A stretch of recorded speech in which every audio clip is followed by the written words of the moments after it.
Hi guys, my name's Subtutor, I'm the man on the Silver Mountain, and welcome back. Now, today obviously is quite an important day, especially for Americans, but also for the rest of the world, considering that it's Donald Trump's inauguration today. And, so that's a big deal. It's all over the news, all over the world, and it's going to be an interesting next 4 years, let's put it that way. Along with all of the other things that are going on the planet at the moment. Not entirely sure that Mr. Trump is going to be a huge and substantial help to solving some of the world's problems. However, the thing that started to annoy me a little bit over the last couple of days is that in certain parts of the news, as with some of the unsubstantiated claims that have been coming out and so on and so forth against Mr. Trump, there's an awful lot of people, seemingly mostly on the left, on the liberal side of things, simply because the right won, and they seem to be quite happy with the way that things are panning out, even if it's meant that some of the things that they're having to kind of work on are somewhat hypocritical in regards to the fact what they said before and what they're saying now. But looking at the left, this whole thing, which might not necessarily be a good situation, as many of us would imagine, but it's only being made worse by people taking it and running with it. For example, the BuzzFeed stuff about the Russian hookers in a hotel room over there, that then because that was so kind of unconfirmed and it was so up in the air, it has now weakened the liberal media's position, and that's a potentially dangerous thing, considering that the way that media is representing things at the moment is not necessarily the most healthy anyway. But also, I wanted to take a look maybe towards the end of the month at these things to see how our first month of 2017 had gone, where I would actually be able to have a breakdown of it. But, as I've said, it's worthwhile paying attention to the world around you and seeing what's going on, and as a result, this morning I came across this article that I'd like to go through with you guys now, because this article stands out as someone taking a bad situation and, firstly, only making it worse, and secondly, throwing so many different things into a little pot and treating it in such an irrational manner that it's only going to cause more division, more harm, and more dangerous situations down the line. But anyway, let's get into this. And, of course, the title of the article is "Welcome to a New Era of Politically Sanctioned Patriarchy." With the sub of "The parallels between misogyny in the US and Egypt are stark. We must respond by recognizing the common enemy." Well, if patriarchy is the enemy, then that means that surely men are the enemy, to a degree, by this reckoning, which, considering that there are going to be both men and women harmed in certain ways, and men and women who both gain in certain ways from things like Trump being made president, I'm not entirely sure that the instability from across the kind of more equatorial regions of Northern Africa and into the Middle East can be directly compared to just a shift in political power in the United States. And before I start this, don't get me wrong, I think it's fairly clear that I'm no fan of Donald Trump. I think he's a bit of a joke, and I've maintained that he's a bit of a joke all the way through this, the same way that I feel that Nigel Farage is a bit of a joke in this country. However, you need to, as I've said in other videos, you need to maintain the kind of center ground. You need to maintain some kind of perspective, and this isn't being done, and that's why I want to go through this. So let's take a look at this article then, shall we? Today I will force myself to watch the inauguration of Donald Trump because I want to stay angry. Well, first off, an angry mind never thinks well. If you're stressed, if you're under pressure, if you're angry, if you're overwhelmed by emotion, then your brain literally starts shutting down the more logical, problem-solving based parts of your mind, and because your body is overwhelmed with various neurotransmitters that are suggesting that this is a that the emotion is the core of whatever is going on, which is again why facts and evidence-based arguing and objectivity over the last couple of years has diminished because of arguments like this, where people have just picked it up and taken it. Again, this is being put out by The Guardian, a supposedly reputable newspaper, who, quite frankly, have become worse and worse with this because they are only publishing emotion. They are publishing less and less in the way of actual fact. And that's not to say that there isn't some good reporting in them. There's some good reporting in every news outlet. Unfortunately, it's becoming harder and harder to find those good points. But anyway, the sight of a sexual predator taking the oath to become the president of the most powerful country on earth will keep my pilot light of rage burning bright. Well, again, sexual predator. I take it she's referring to some of the comments that were made around the video that came out of Trump from a while ago with his now notorious grab him by the pussy comment. And there's a difference between words and actions, and I realise that this is something that in particular people of this bent want to ignore, as there was another video by, I believe, Riley Dennis over the last week suggesting that words can be violent when in fact no, they can't. It's a literal impossibility for them to be so. As a result, again, deliberately making yourself angry, not taking the step back, not looking at it objectively, not calming down and seeing how you can oppose, but instead just getting angry for the sake of getting angry. It's not achieving anything. Anyway, I take pride in that anger because of course you do. As I do my declaration of faith. See, now faith, again, no evidence required, which is fuck the patriarchy, which, again, the patriarchy itself is a ghost. You're chasing stories. Yeah? Your declaration there is supposed to be some outflow of anger that makes an imprint, when it's not. It's noise in the air and it's gone as soon as you've closed your mouth again. The patriarchy, well, what you term as patriarchy, the holding of patriarchal views by certain members of the public does not lead to patriarchy. The evidence of there not, in fact, being a patriarchy is the fact that even though there may well be more men, say, in government than there are women, there are still women. In a true patriarchy, that would not occur. There are numerous people within the movement that this woman seems to associate with that are highly communist or utopianist or Marxist, but just because they hold those beliefs within the populations that they happen to be a part of doesn't mean that their country automatically becomes that. Just because X number of people in a country are Catholic does not mean that country becomes takes on Catholicism as its official religion in spite of everybody else. It's a bit of a nonsense. It's chasing ghosts. As an Egyptian American feminist, okay, I don't entirely understand why the feminist part there, qualifies her to make any additional statement. But this is the important part. My cup of patriarchy overfloweth. Well, yeah, if you're looking for it everywhere, you're going to see it. Have you ever? Has anyone ever told you, come up to you and said, there are so many blue cars around today? And then you notice that there are blue cars everywhere. The number of blue cars hasn't increased. You're just noticing them more.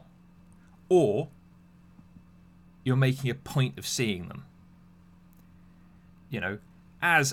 This is what I qualify as, my thing that I notice is more apparent to me. really? That's in no way surprising. That just means that you're paying more attention for it, and potentially looking for it where it doesn't exist, just to reinforce the bias and reinforce the things that you're otherwise dealing with. But anyway, the first foreign leader to call and congratulate Trump upon his election victory in November was the Egyptian president Abdel Fattah al-Sisi. Of course, because, well, fair enough, it just means that he was sat nearest the phone, I guess. Or he was particularly interested in it. I would imagine that there would be many people trying to call Donald Trump to congratulate him because they are interested in not Trump, but in America. And so they were going to call and congratulate whoever it was. I could not imagine two world leaders whose public record of misogyny better capture the politically sanctioned patriarchy that so challenges feminism today. Okay, so I'm not saying that Trump hasn't said things that are misogynistic. I can almost guarantee that he has, even if I can't necessarily draw up some specific comments right now. But again, the supposed public record of misogyny with Trump is just words, whilst the reinforcing of certain potentially highly damaging values and ideologies within Egypt by their government at the moment is a substantially different matter. And we'll see this in the next couple of things that she says. One, Trump has openly boasted that his fame allowed him to grab women by the pussy. At least 24 women have accused the next president of inappropriate sexual behaviour in multiple incidents spanning the last 30 years. Yeah, that all came up during the election and have become very quiet since. The same way that there were many women who came out against Bill Clinton during the election campaign and then have gone more quiet since. It's dirty tactics for dirty candidates. It's the way that it was going to be after Sanders had dropped out of the race and after Trump won on his side. There was not, it was dirty candidates doing dirty things. It was going to be the kind of fighting in the mud that was going to happen. But again, that's a lot of accusations that's innocent till proven guilty, and also the grab women by the pussy comment is again just words. As much as it may not very well be a nice thing to say, when has Donald Trump ever said anything nice? Quite frankly, it's not excusing the behavior, but again, it's just words. It doesn't harm anyone directly. It's just him being him. So you can't, being an arsehole, unfortunately, isn't an arrestable offence, or isn't something that you can fight back against in a political way, because most of the people who are in politics have got there by being arseholes. This woman is by no means being nice in this article, and yet she has seemingly got to a position where she has this platform. The other, however, Sisi was the head of military intelligence in March 2011 when 17 female activists detained at protests were subjected to virginity tests by the military. The women were vaginally examined against their will by military doctors. Sisi justified the tests at the time, saying they were to protect the military against accusations of rape, as if only virgins could technically be raped. And, okay, fair enough. That's definitely a bad thing to have happened that has a very misguided ideology and worldview behind it. But you're equating someone with some words said and some words said against them to someone who literally took authoritative measures against people that were backed by a twisted ideology. Those two things can't be equated in this way, and it's I don't like protecting Donald Trump, but when you've got someone who is as vicious an ideologue as the person that she is criticising more so, coming out against and assaulting someone in what is an article here put forward as arguably news, it's not something that helps anybody, and there's no way that people are going to get past this without some perspective being added to this insanity. But anyway, when the leader of a country is so misogynist, so abusive and cavalier with regards to women's bodies, it sends a green light that women's bodies are fair game, not worthy of respect. Well, again, that's not entirely true, is it? Because Donald Trump can say whatever he likes in private. Anyone can say whatever they like in private. But that doesn't change the laws. The moment that Donald Trump actually starts taking full action and gets things passed through the political system to put things into law, then it's worth criticising him. And Sisi, yes, he has actually taken actions that can be criticised. So yeah, I'm not in any way trying to defend him. But in regards to Trump, you cannot just throw him under the bus when he's not even, or he's only being signed into being president today. He's only able to affect things as of today. Innocent until proven guilty. He hasn't done anything yet that is even near what you're suggesting here. And it doesn't change the laws until it actually changes the laws. So regardless of what the leader of a country says and does, guess what? That doesn't change anything. Some, especially on the right wing in the US, like to tell American women to consider the sorry plight of women in Egypt, for example. Look how bad it is over there, they say, in order to make women grateful that they live in the US. Such myopic misogyny is, in essence, is telling women to shut up, accept their lot, and be grateful they have it so good. Well, no. Pointing out that your victim complex is poorly founded relative to people who are actually suffering, and yet you still attempt to make us consider that the two are equivalent. Don't get me wrong, there are some things in the United States that really need sorting out in regards to all manner of people's rights, all manner of people's control of their own lives, and things that they should be allowed to do and able to do, or things that should be put in place to protect them better or provide for them better on a political level. But when you are free to do whatever you like, be with whoever you like, act however you like, and pursue any career that you would like, relative to being literally suppressed in a different part of the world, being told that actually, yeah, your lot isn't that bad, is just putting across perspective, attempting to allow for a broadening of your worldview. It isn't an attempt to silence you by just going, oh, they're worse off. It's going, well, if you've got it so bad, then, but you can do stuff about it, then if your ideology, if your purpose means so much to you, then why aren't you helping those people as well?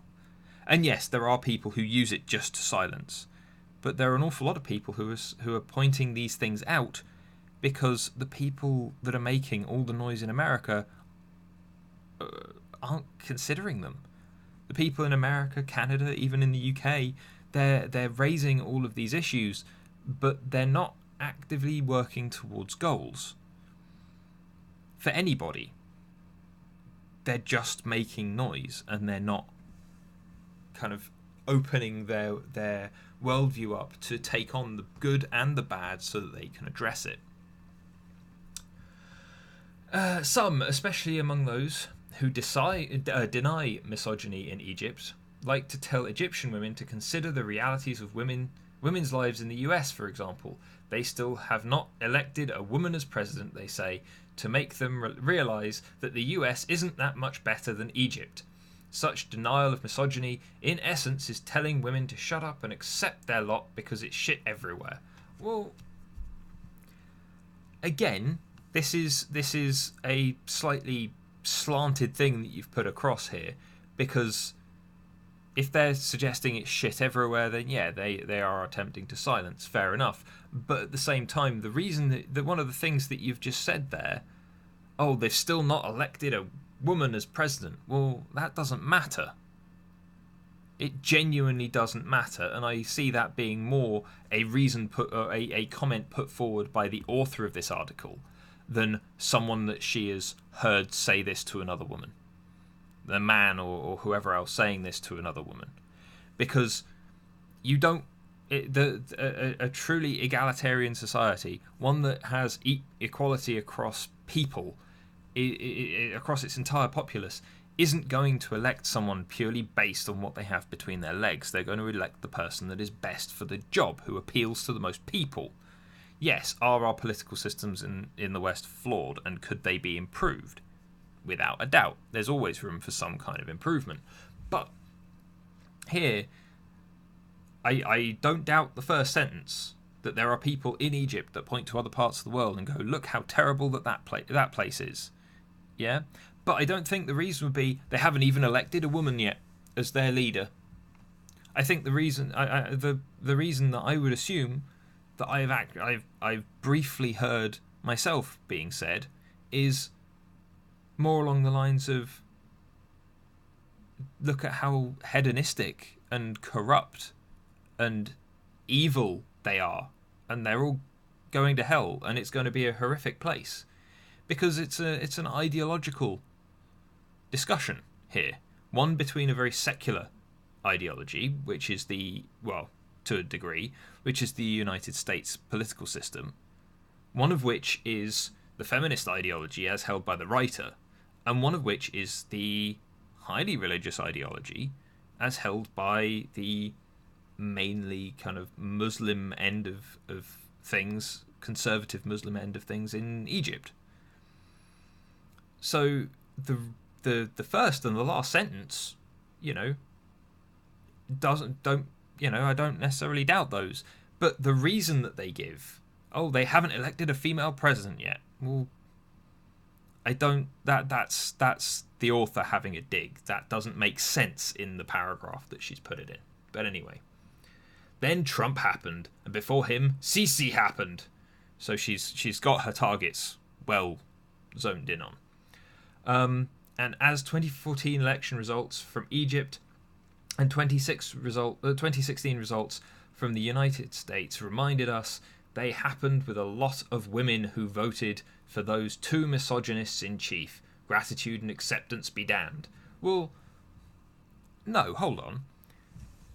So if you had a collection of highly conservative Muslim women who saw Sisi as a beacon for their ideology,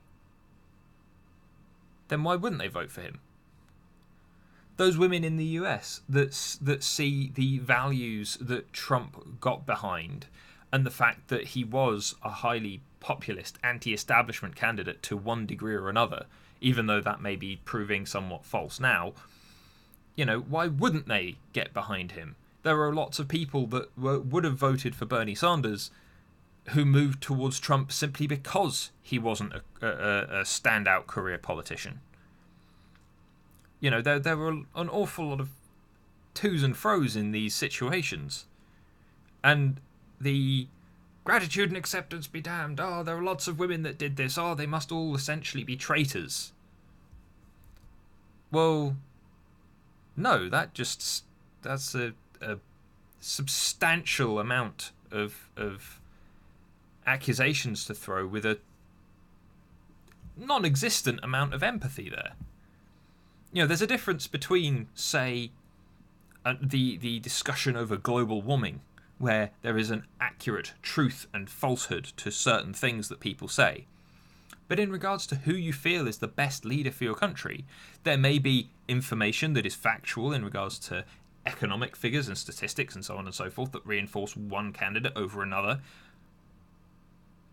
But for the most part, that isn't going to be an issue. That's not going to be a thing that people are swayed by in the current day and age. We live in a post-truth era, and so as a result, emotion, I don't know, like anger, for instance, is going to be one of these things that is let run riot and causes all manner of problems because it helps people forget their problems and lose perspective. It makes them feel pushed towards a thing or pulled towards a thing when that thing has not actually done anything. They have let themselves be affected and so have been moved by it. But anyway, when I heard that 53% of white American women voters cast their ballot for Trump, I was enraged. But the Egyptian and Muslim in me also had a moment not so much of schadenfreude. Trump will hurt us all, not just white women who voted against their own interests, as much as a burning sense of hypocrisy. Hold on, how do you know what their interests are? He may end up removing things like birth control, or coming down hard on things like the removal of the Affordable Care Act and stuff like that. But who says that will affect these people? Who says they won't benefit from it? Or who says that they don't care at all? These could be moderately wealthy pro-lifers who don't care about any of those things and who can afford their healthcare and things like that. They may not care, in which case there's no hypocrisy and they're voting in with their interests. Again, a lot of assumptions being made here. And again, she was enraged over people acting the way that they've decided to act. And also, 53% of the voters still left, 42% of the whole population of America or something as a silent majority. It's highly misleading to kind of brand these people as enraging and to an extent treacherous. But anyway, as that Egyptian Muslim woman, I have been on the receiving end of countless questions about why Muslim women accept X or Y and Z. Now, the same questions can be asked of those voters. Belonging to a faith is slightly different than voting in an election. No, it's not. They're both political and focused ideologies that entirely revolve around control, that entirely sit there purposefully warping the perspectives and the perceptions of the people who interact with them. There's no real difference between the two. That's why Christianity and some of the largest and most long-lived world religions to date were developed as political tools, and recorded as such by the political classes and intelligentsia of the time, But anyway, you can make an argument that a vote in a free and fair election such as that for the US president is equally a clear, if not more direct expression of one's principles. Okay, that's a pretty poorly formed sentence, but yeah, okay, fair enough. I've become obsessed with those white women voters who showed up at Trump rallies with "talk dirty to me," "adorable deplorables," and "grab this pussy" t-shirts. Okay, that sounds a bit creepy, but go on. The women who said that if men don't use Trump's awful language about women's bodies, there was something wrong with them. The women who dismissed as liars all the women who accused Trump of assaulting them. Well, yeah, but there were people in Hillary's camp that did the same thing, who would wear all manner of slogan shirts that had been made popular because, it's part of the social herd animal zeitgeist to want to identify on sight with one another. Wearing your team jersey to a sports game, or wearing the same kind of clothing with emblazoned with your favorite characters from TV shows or video games or books or whatever. We look to identify like that. That's part of the point of clothing. And then, as said, there were the accusations against Bill Clinton that have also gone quiet, just like Trump's have to one extent or another. And it kind of comes down to, there were people in Hillary's camp that were going, oh, well, why, these people have just been pulled out of the woodwork by Trump to campaign against. And it's like, well, yeah, well, it's happening on both sides. This isn't an issue. They're all assholes. They're all scum. They're all resorted to dirty tricks and trying to weigh things in their favour to one degree or another in a really nasty way, And in regards to the supporters that were wearing these shirts and things, such is life. It's just a t-shirt. It doesn't mean anything. If you don't like it, don't look. No one cares.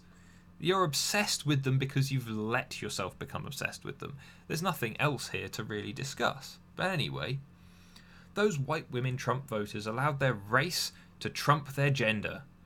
Well, no, I think their political views trumped everything in a literal sense,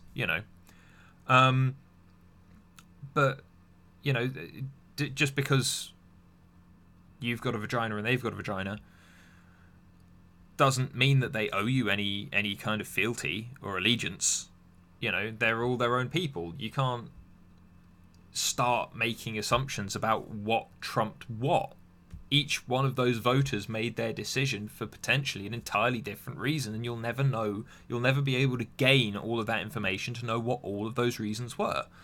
So what's, the whilst it may not have been a favourable result for you, 2016, probably for you especially, as the writer of this article, I would imagine that would be a pretty poor year for you. And it wasn't a great year for everyone else either. But this is you, projecting and assuming about other people when you always get so angry about people assuming about you and your movement and the people involved in it. But anyway, they were a reminder that decades of Republican racist policies mixed with increasing Christian fundamentalism and bigotry had succeeded in turning women against their own interests. Those women think they will be protected from Republican patriarchy by allying themselves with it, but nothing protects women from patriarchy, because patriarchy is an invisible ghost that can move through walls and find you wherever you go. I'm sorry, this is nonsense. As said, you're suggesting that these women can't be religious fundamentalists, bigots, or racists because they've agreed with it's the Republican policies they have agreed with. Their interests are elsewhere. Their interests are all the same as yours, but they've joined these things as a kind of self-preservation tactic. Well, no, they may very well believe all of these things. And as I said, each person that voted may have a completely different reason for it. You can't make assumptions like this. Was it a misguided vote? Possibly. Was it a wasted vote? No. There's no such thing as a wasted vote. Is it a vote that you agree with? Obviously not. Is it a vote that you have to agree with? No. Is it a vote that you do have to deal with, however? Yes. Simple, straightforward. In Egypt, I have been obsessed with the women who voted for Sisi. This woman is obsessed with other people. It's kind of, I can't help but feel it's somewhat unhealthy, because it's not an interest, it's not a fascination, it's an obsession with the fact that she can't empathise with these people. That to me speaks volumes about the writer here. The women who danced at polling stations, who gushed over Sisi as if he were a sensitive beloved, whereas he was head of military intelligence during the 25th of January 2011 revolution responsible for untold violence. Well, yeah, but your own some of the movements attached to feminism and the far extreme left have been involved in violence and rioting and things like that more recently as well. And if he's head of military intelligence and there was a revolution that caused violence, then that's what revolutions tend to do, and there are people on your side that have called for revolutions of a similar sort. The way to resolve this isn't to condemn in a really hypocritical way when you are agreeing with people saying and doing similar things. It's to remove all of this from the discussion so that you can just get down to making things work, as I've said before. Much like the adoring women at Trump campaign rallies, adulating women at a Sisi conference shortly before his electoral victory in 2014 flocked around him as if he were a teen pop star. Those women voted for Sisi and intentionally forgot that he justified sexual assaults in the form of virginity tests because they accepted Sisi's narrative that he had saved them and Egypt from the Muslim Brotherhood. But Sisi just ensured the survival of military rule. Nothing protects women from the patriarchy of military regimes. The roles of Egyptian women in the military are limited to being nurses and administrators. Sisi often talks about women as mothers and wives. He is a conservative, devout man who has overseen a moral crusade against LGBTQ Egyptians. He is no feminist. Well, do you have to be a feminist? I guess that's the big question that comes out of this. But let's take a look back. So she's complaining about women that kind of flocked to and supported Sisi. And here's the thing. She's saying that he justified these sexual assaults in the form of virginity tests and said that he saved them. Well, what if they felt that the same way that he did? What if they believed the same things? In which case he hasn't justified them as that. They believe that they are those. And in regards to saving them from the Muslim Brotherhood, there's a good chance that he may very well have managed to do some of that, but at the same time, his methods weren't very nice. Or he's actively been kind of as aggressive and negative as possible to ensure that it's a hard road for the Muslim Brotherhood to travel towards Egypt. I'm not too well versed on the full politics of Egypt's situation, but again, it's one of those things. Am I in favour of military rule? No, but patriarchy of military regimes. Well, okay, but you're saying that the patriarchy is basically limiting women in the job roles that they can take, which there is decent evidence for women not being frontline fighters or having a harder time of being frontline fighters. And so whilst I would agree that they're probably not looking at those kind of scientific numbers and working at this from a angle of sexual dimorphism, it's one of these things that stands out as, well, is this really an issue? Would those women, given the chance, who are already engaged in the military, who are nurses or administrators, would they actually want to fight? Would they want to be in other positions? Because if they wouldn't, then this is a non-issue, and you're arguing against your own feminism. Because, feminism is about the empowerment of women, right? The ability to choose and act as they wish to the same extent as a man. So if none of those women want to go out and get shot or engage in combat or in other ways kind of take part in the active running of a military unit outside of nursing and administrating, then what's the point? Whilst I may not consider myself a conservative or particularly liberal either way, is being a conservative a bad thing? Is being a devout person a bad thing? Because potentially, those two are incredibly subjective terms. Moral crusade against the LGBTQ community, yeah, that's not good. Yeah, but we've already said that this guy probably wasn't good. So, that's something to be opposed. So work on opposing it. But you're not doing that just by saying he's not a feminist when no one cares if he's not a feminist.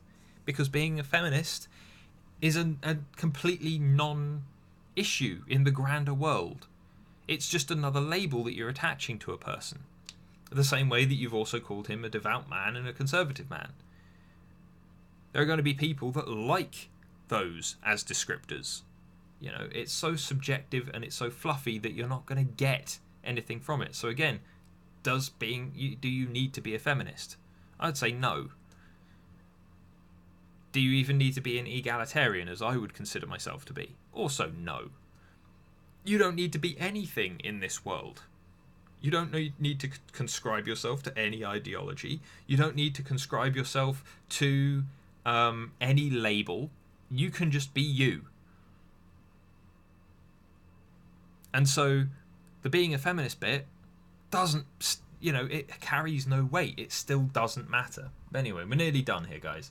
The religious fundamentalists of the Republican Party are a mirror image of the religious fundamentalists of Egypt's Muslim Brotherhood. I like to call the Republicans the Christian Brotherhood of the US, so that my fellow Americans recognize the line that connects their mix of religion and politics with their Muslim equivalent in Egypt.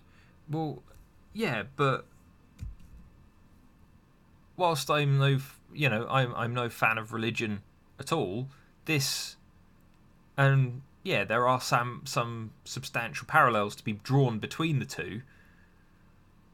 You're not exactly like breaking new ground with this. You know, you're saying things for the sake of your own like self-satisfaction. You know, I like to call the Republicans the Christian Brotherhood.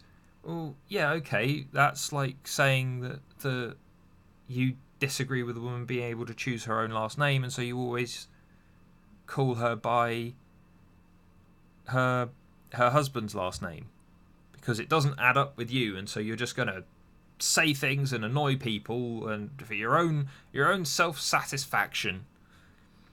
It's a bit egotistical, isn't it? Both the Christian Brotherhood of the US and the Egypt's Muslim Brotherhood are obsessed with women's bodies, specifically our vaginas. As I like to tell them both, stay out of my vagina unless I want you in there. Examine the record of Trump's Vice President Mike Pence, a Christian fundamentalist who governed Indiana with a mix of misogyny and homophobia while engaged in war with women's reproductive rights. Well, yeah, but hold on. There's a difference between, as much as you know, I would say that Mike Pence's record is by no means glowing. It's one of these issues that isn't just black and white. There are Republicans within the Republican Party who may very well be Christian, but who are still, you know, more open to the discussion on women's reproductive rights instead of just shutting them down. But that's also substantially different from, you know, where there's a discussion around it and where it might not be going well, but that just means that you need to redouble your efforts and work harder to make sure that your side succeeds, than, you know, a literal crusade against people of a different lifestyle than yourself. You know, there's a lot of false equivalence here where there seems to be a lot of kind of output negativity towards things that may very well deserve it, but they're being treated in exactly the same way when they're not the same magnitude. But anyway, another horrifying parallel between Trump and Sisi is their authoritarianism, said the authoritarian. Trump has appointed the highest number of generals of any US president. Well, fair enough, but that's entirely up to him to appoint people. That's part of the job that he's been elected to. So if he ends up pulling in a couple of more because he wants to engage more in with their expertise, their experience, then fair enough. Maybe that'll turn out quite well. Maybe it won't. Have to see. Authoritarianism, religious fundamentalism, and militarism are inherently patriarchal and hierarchical. Well, hierarchical, yes. Patriarchal, no. Because there are, you know, very much like the person who wrote this article, authoritarians and fundamentalists who are in no way in absolutely no way attached to any kind of patriarchal views or ideas. It's just that their religious fundamentalism has to do with the new cult of third wave feminism or intersectionality, and their authoritarianism is a highly regressive liberalism that has them looking to ban words or attack people when they've not been proven guilty yet. And militarism requires a huge amount of funding to one extent or another. But considering that that you had some of those militaristic individuals taking over things like that piece of federal land where that militia took over in the United States, where eventually people were shot and the authorities came in and cleared them out. It's a case of the state, the government, the core of things is obviously still, to one extent or another, solid in its footing on these subjects. It's still trying to maintain its middle ground to protect people. But the arguments from both sides are not making that easy. You can guess where in that hierarchy women stand. Again, a really weird sentence there.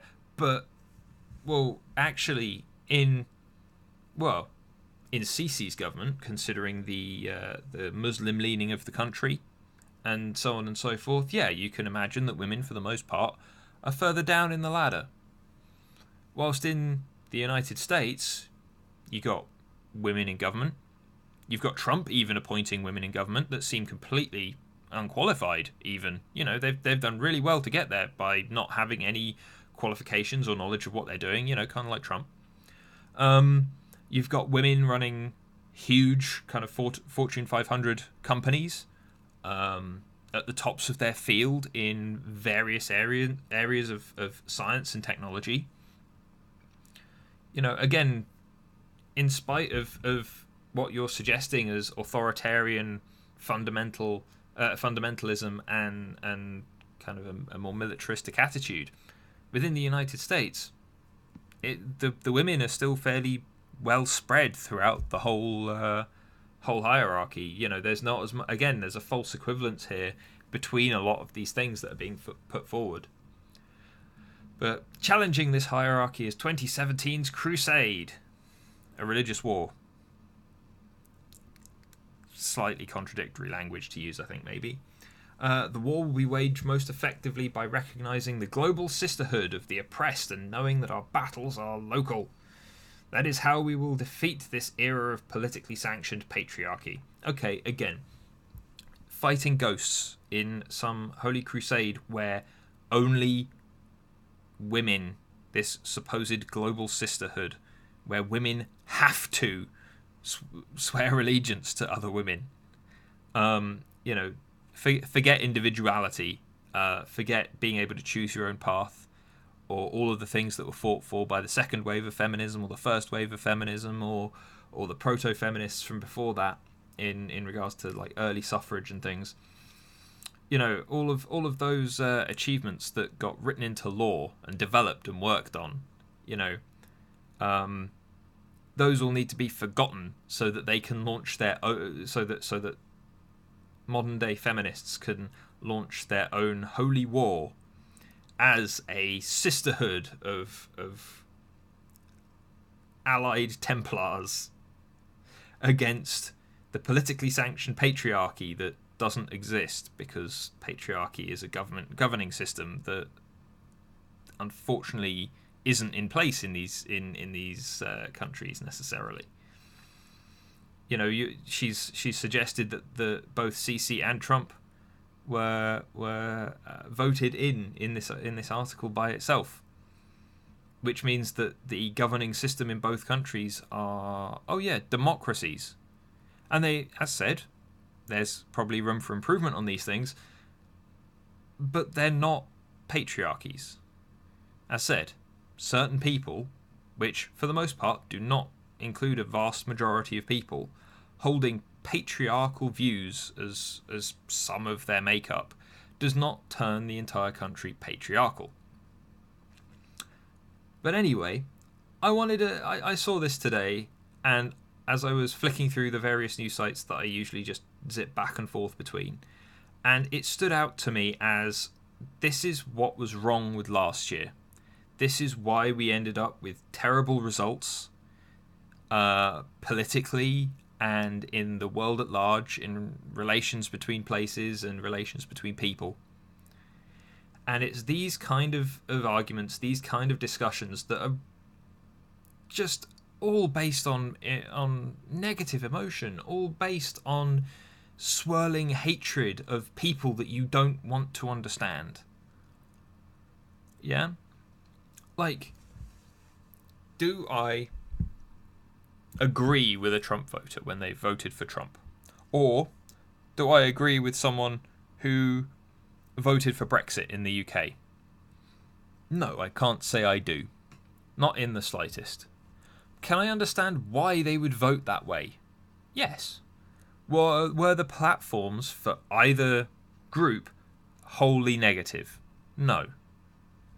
Was there an awful lot of lying and hypocrisy and emotion and just grabbing of people's attention and distraction and subterfuge and all these other things? Were all of these other things going on at the same time? Yes. So do I blame people who were maybe less attentive or who had an ideology or a set of ideas that were backed up by the things that they saw, voting for the thing that they wanted most? No. Do I feel that I can't oppose those things? Also no. So democracy. I can still continue to act. I can still continue to discuss, as I'm doing with you guys right now, things that stand out that we can then try and work on, using as examples of what not to do, and make some good progress with, you know.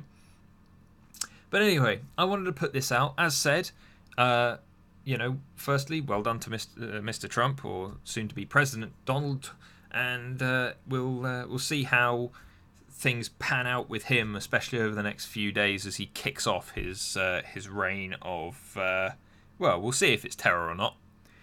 But besides that, though, as said, at the end of the month, I'm going to sit down and I want to go through this first month and some of the things that have happened. I was originally not going to bother announcing it. I was just going to do it. But after seeing this today and wanting to make this video, I figure that I'll give you guys a heads up. End of the month, I'm going to be doing a long breakdown of some things that I've seen, people that I've talked to, things that I've worked around over the next... over this first month of 2017, so that we can maybe sit down and learn from the lessons that we talked about from last year and see how maybe we're doing this year and what needs to be shifted around. But anyway, thanks for watching, guys, and I will see you in the next video. Take care. Thank you very much for watching, guys. If you like this video at all, then please like, share, and subscribe, and I'll see you in the video tomorrow. Take care.